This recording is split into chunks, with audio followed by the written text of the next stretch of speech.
अस्सलाम वालेकुम दोस्तों, जैसा कि आपको पता है कि जस्टिस करीम खान आगा अभी ज़िंदा है। प्रिंस करीम खान आगा के वफ़ात पर तो हम सब बात करते हैं, मगर एक जस्टिस करीम खान आगा भी पाकिस्तान के अंदर मौजूद है। अब आप पूछेंगे कि ये कौन है भला? तो मैं आपको बताता हूँ कि वो जस्टिस करीम खान आगा सिंध हाई कोर्ट में हैं, अब भी जस्टिस हैं।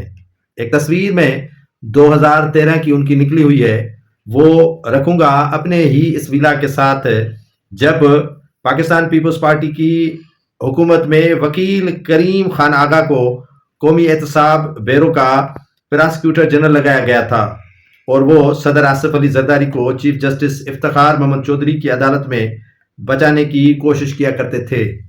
करीम खान आगा ने जरदारी की वफादारी का भरपूर मुजाहरा किया, फिर अरसा कबल उनको सिंध हाई कोर्ट का जज लगा दिया गया। कुर्बानी का सिला तो मिलना चाहिए, और क्यों न मिले जब कोई इतनी सारी कुर्बानियां दे। कुर्बानियां देने वाले कुर्बानियां देते हैं और कुर्बानियों की कदर करने वाले भी कदर करते हैं। कई ऐसे रहनुमा हैं जिनकी कुर्बानियों का कदर भी किया गया और उनको जेल के सलाखों के पीछे भी किन मामलात पर भेजा गया।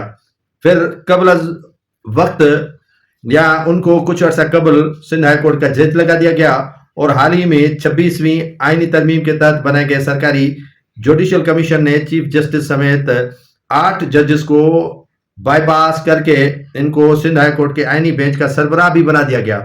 मगर सिंध हाई कोर्ट के चीफ जस्टिस और दीगर जजेस ने आईनी मुकदमात की समाअत जारी रखी और कहा कि तमाम जजेस ऐसे मुकदमात की समाअत कर सकते हैं।